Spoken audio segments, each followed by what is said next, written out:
So let's open the mouth and inhale, lift up his eyes. Luke chapter 16. Book of Luke, chapter 16. 15. I'm sorry, I think 16. 16. What verse? Verse 19, we're going to start 19 all the way to the end of the chapter. Let's all stand as reading of the God's word.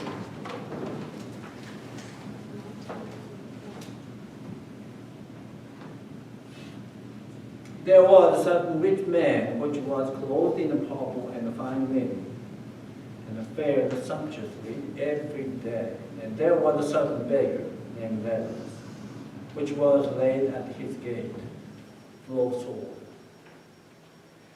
and desired to be fed with the crumbs which fell from the rich man's table. Moreover, the dog came and licked his sores.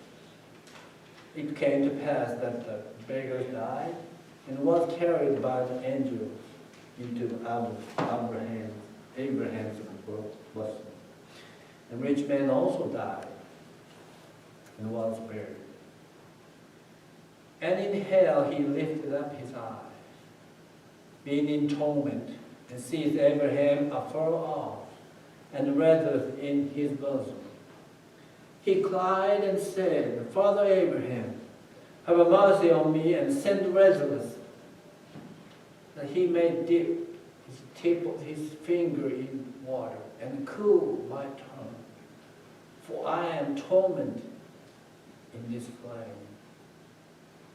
And Abraham said, Son, remember, thou in thy lifetime received thy good things, and likewise Lazarus evil things. But now he is comforted, and thou art tormented. And besides all this, between us, you there is a great gulf fixed, so that they which would pass from hence to you cannot, neither can they pass to us, and will come from thence. Then he said, I pray thee therefore, Father, that thou wouldest send him to my father's house, for I have 5 brethren, that he may testify unto them, lest them also come into this place for torment. Abraham said to him, They have Moses and the prophet, let them hear them. And he said, Nay, Father Abraham, but if one went unto them from the dead, they will repent. And he said unto him, If they hear not Moses and the prophet, neither will they be persuaded, though one rose from the dead. Let us pray. Dear Lord, we come to you, one accord in this church of Piney Grove. As we read the terrible, awful praise,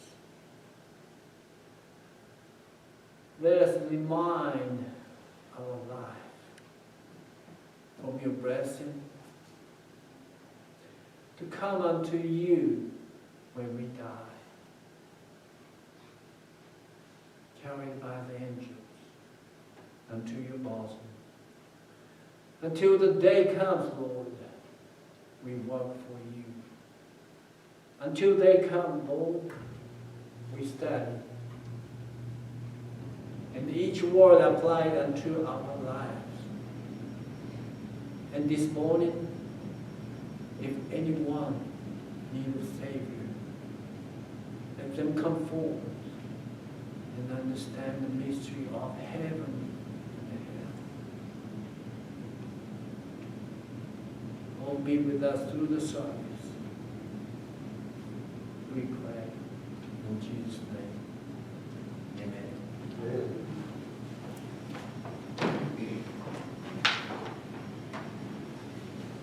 There was a certain rich man, clothed in purple and fine linen, wonderful life. He enjoyed this rich, bumptious life.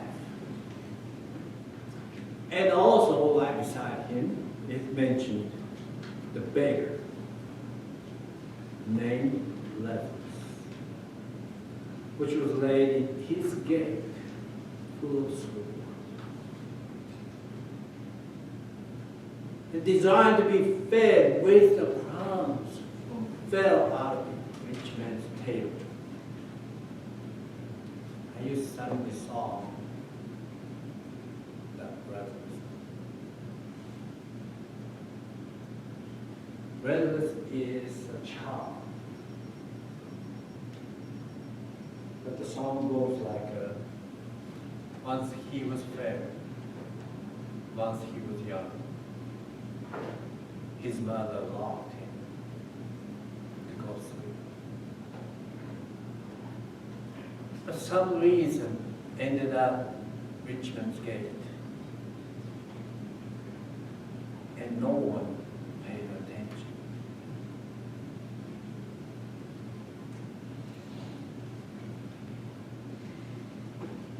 But some way, somehow, brothers met Savior Jesus Christ. Some way, somehow, he understands the value of eternal life. Nothing was mentioned in the Bible except next sentence said, it came to pass that the restless beggar died. And said, was carried by the angels into Abraham's bosom.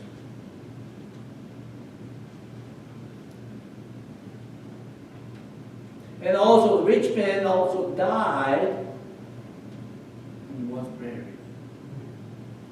Nothing mentioned about angels. Nothing was mentioned Abraham's bosom.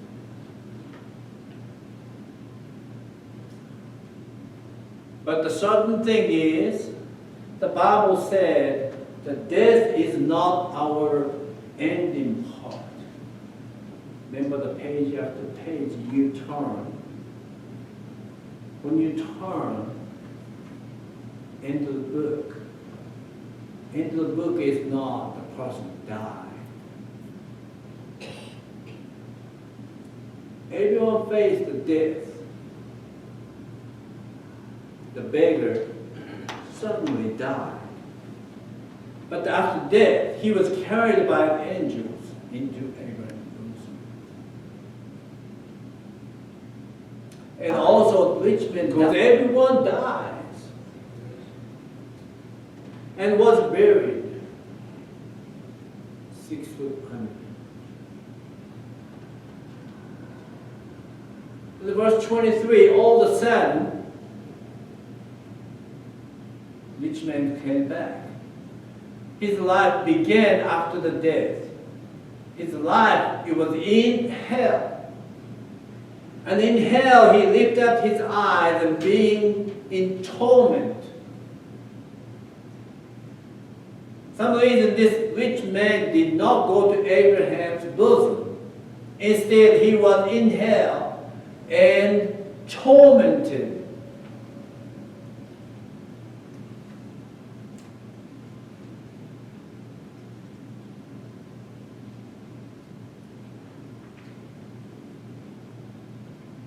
Why? Why the God of mercy, God's love, sent the rich man to this tormented place? He was crying out, Father Abraham. He must know this Father Abraham. Then why rich men have to go down to the hell pit?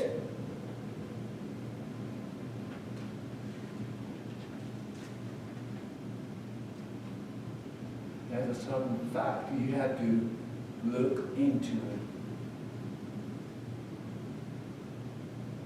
Let's read verse 23 one more time. It said, and in hell he lifted up his eyes, being tormented, sees Abraham afar off and the residents in his bosom.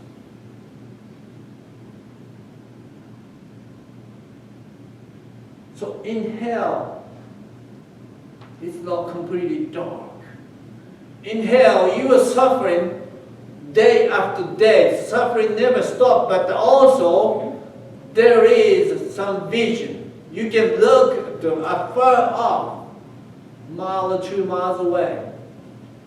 You can see the Abraham's bosom, bright shining place. And everyone's having a great time. But in hell, still suffering going on.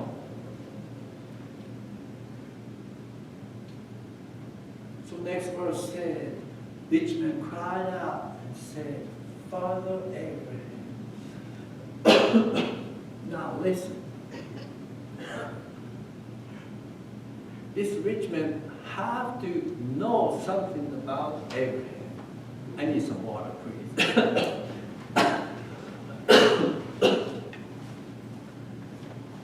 They call Abraham the father of Abraham. Or preacher type, right? Or preacher Billy Graham. People know those great preachers, name by name. That does not qualify to go into heaven, did it? Rich man knows Father Abraham, but he's still tormented in hell. Why? He must went to church. He studied the Bible. He knew the fact, but still suffering. Thank you. Wow.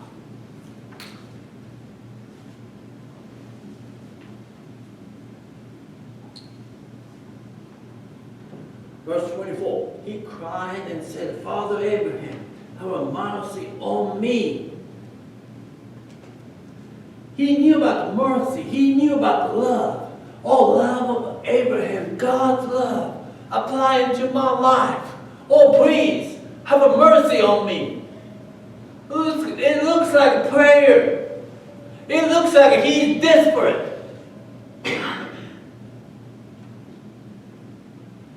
Then why he is in hell, suffering?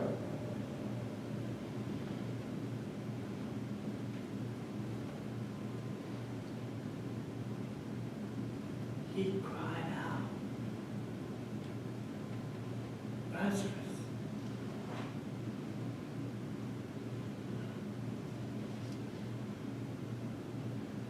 Not only that, what's the next part? Have mercy on me, Father Abraham. So send Lazarus. He may dip the tip of the finger in water and cool my tongue. How pitiful is that? But that is the stage he was suffering. Just dip the finger to the cold, cool water and the water drip. Just one drip. Comfort my tongue because I am thirst. I tell you, I used to work at the railroad, changing the railroad tie. Have you ever done that? Railroad tie. Yeah. That's tough work. Before those machines finish up everything, we are just pick and sharp. And you change the tie, X mark. You pull out and put back in before the train comes back. So it's a work. And you carry the railroad tie on your shoulder. Yeah, strong guy carry two of them. I never done that. It'll kill your back. You carry that. It feels like a mile, but half feet, whatever. They dump the new railroad tie from the train, but they never put right place. So you have to carry it. And then the superintendent right beside whistle after the train goes by. And you assign 2 places, 2 times, or whatever, you know, in 20 minutes span, whatever, because next train comes back. You should replace the time, which means you dig down the gravel, take off the big spike, 8-inch spike, 1, 2, 3, 8 together, right? And take that off and jack up the rail. It's ready to pull. Now pull that. And then pull back in, new time. And then those 9-pound hammers, the 8-inch spike to put 8 plates secure. I guess put down the railroad and everything. And after that, we adjust, you know, railroad tie. You cannot be like this. Train start jumping. So superintendent look at from the back and say, go up, up, up, you know, with a pick. Build up, secure the place, and push that all the gravel in. Okay, good. Train comes back. Okay, next you walk half miles, do the same thing again. And all day long. Now listen. Heat of the day, like yesterday, we worked together. And the train track, most of the time, middle north. So the water boy had to carry this water, making sure we have water. You know, one day, that water ran out. About 2 o'clock we ran out, and we had to walk till about 5 o'clock. And superintendent decision, we can work. You know, don't send that boy to the next station to get the water. Oh my goodness, about 4:30. I was so dizzy, I could not stand that. So last job finished, and we walking back to the where we parked. I was so thirsty. And there is a creek right beside it. That's water. So I went down to that creek and started drinking. And everybody said, don't drink that water. That's nasty. What are you talking about? It's good water. I don't care. I drank. It was taste so good. Good tasting water. And everybody said, I cannot believe you that man. What you talking about? It's good water. I'm relieved. So next morning, next job is like, you know, half a mile away. So park same place and start walking back up to the same place. And everybody started pointing out that creek. Creek is come from, I don't know where.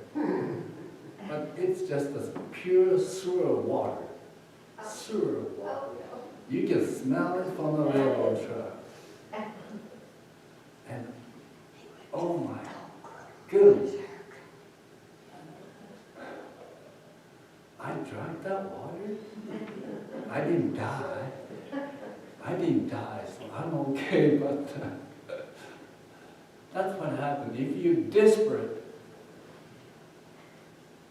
you can get by with the stuff. So Richmond said, oh my goodness, I'm thirsty. I don't care, sewer water or whatever. Put the lettuce finger, cold, cool water and drip on my tongue just once, please.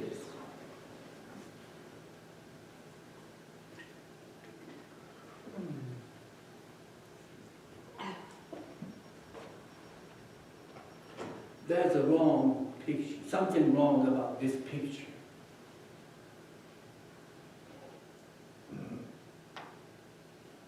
Listen, this rich man had a great life.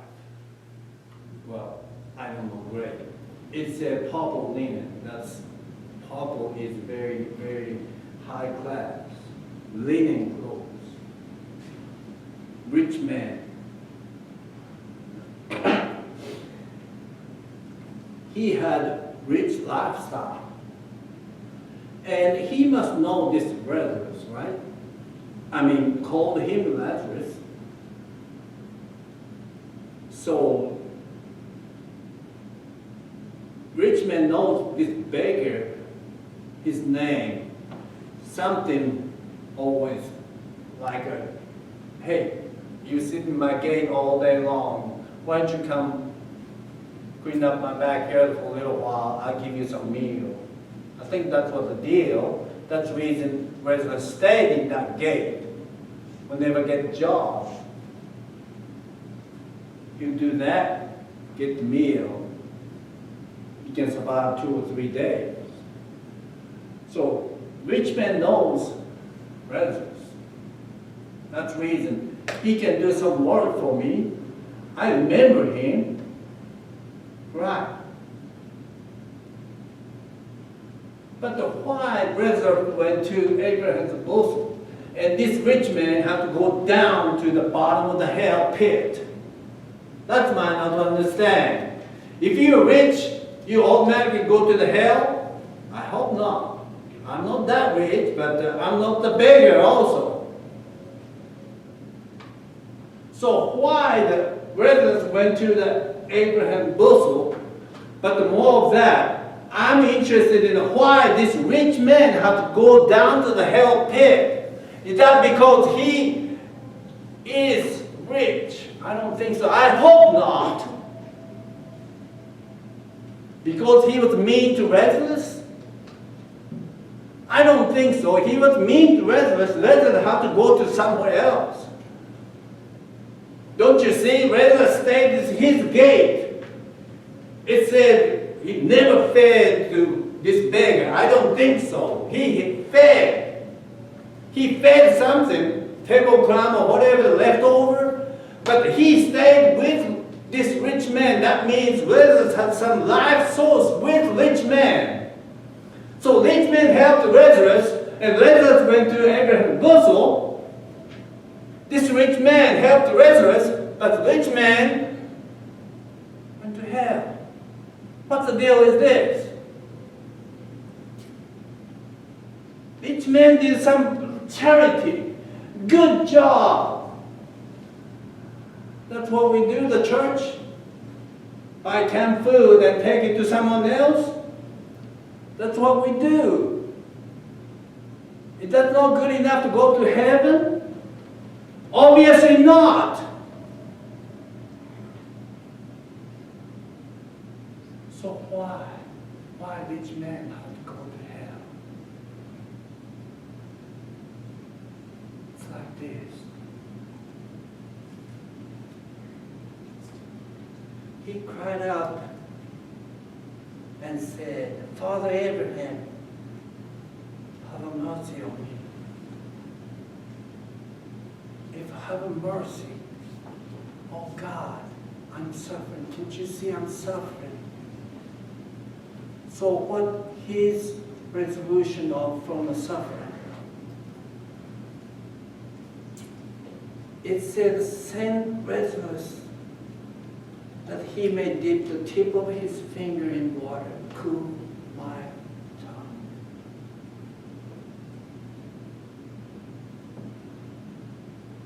Cool my tongue, because cold water tastes so good. I remember.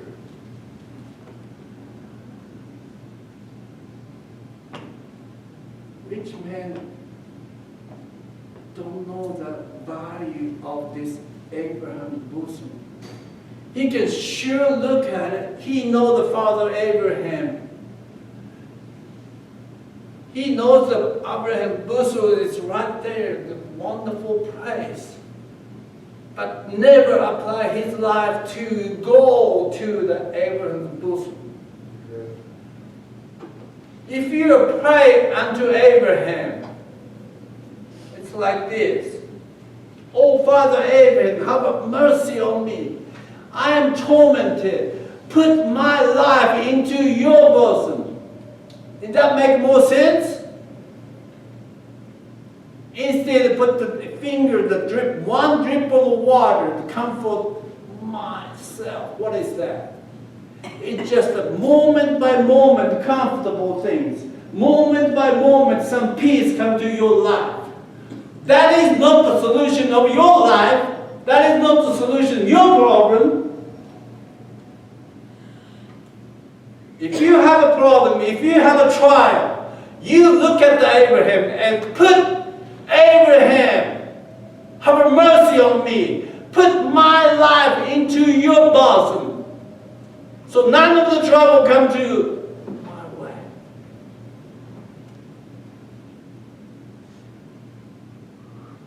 Let's open John chapter 4.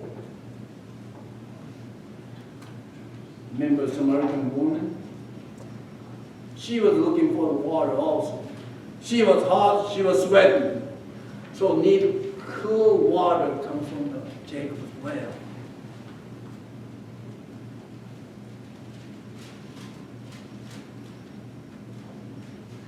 John chapter 4, verse 7 starts like this. A woman from Samaria came to draw water, and Jesus said to her, give me a drink. For disciples had gone away into the city for buy food. And the Samaritan woman said to him, I don't know who you are, but you are Jews. You don't talk to me, I am a Samaritan woman.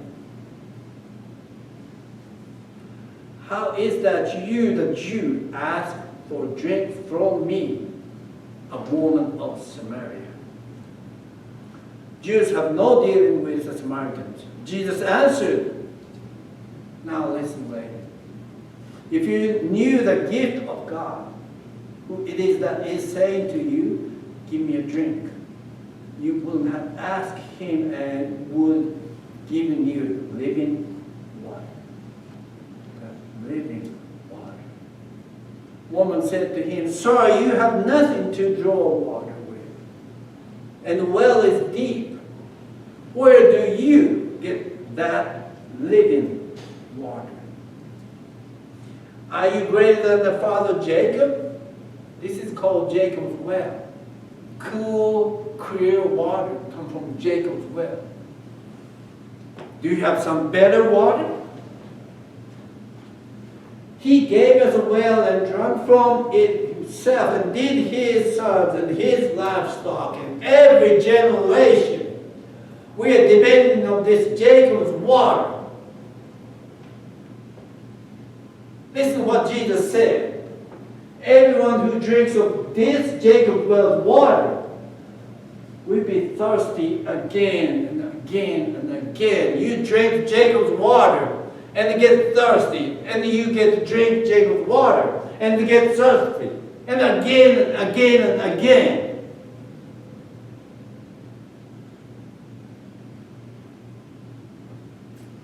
But whoever drinks of the water that I will give him will never be thirsty again.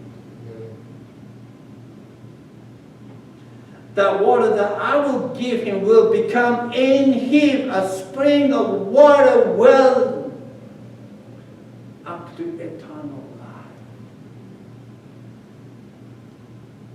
That's called living water.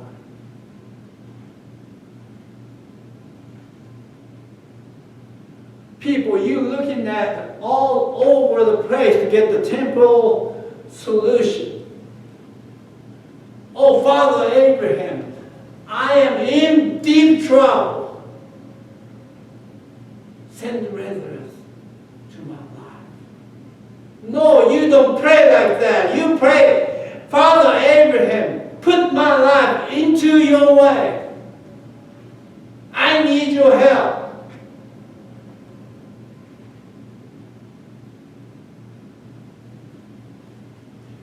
if you are thirsty, yes, we need the Jacob's well. But the more importantly, if you're thirsty, you find this living water. What Jesus said, the water that I will give you, that will become a spring water from inside of you.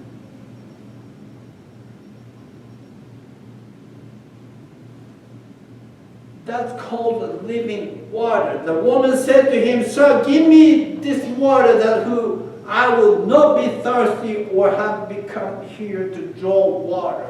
I'm tired to draw this water and the water and the water again in the heat of the day.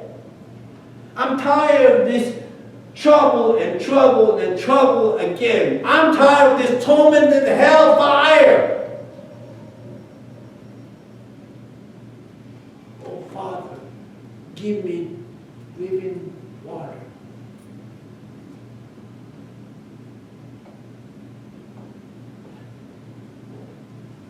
Rich man never noticed this living water. Rich man knew about the father Abraham. Rich man knew about this heaven of glory. But rich man didn't know how to depend on God's mercy.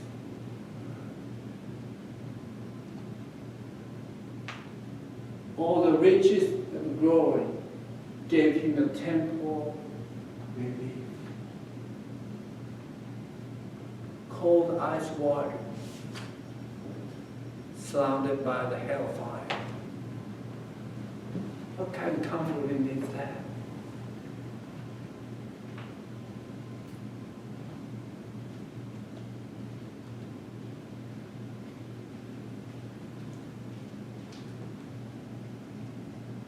We're going to open Matthew chapter 18.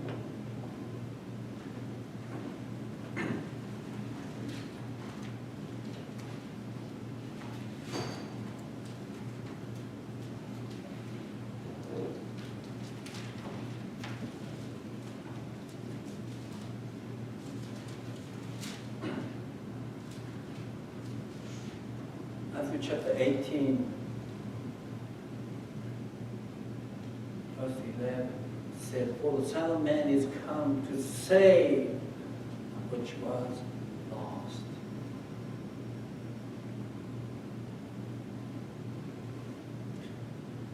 I can see the clear picture of Jesus, heat of the day, sitting on the right side of Jacob's well.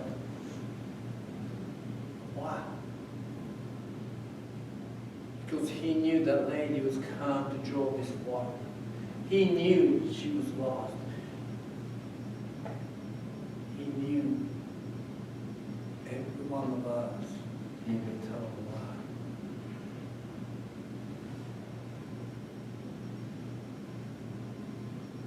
So the Son of Man, Jesus, came to save your life. Not the temporary things, not just the drip of the water finger, but the water spring up from inside. So you never thirst. So you never trouble. You never suffer in the hellfire.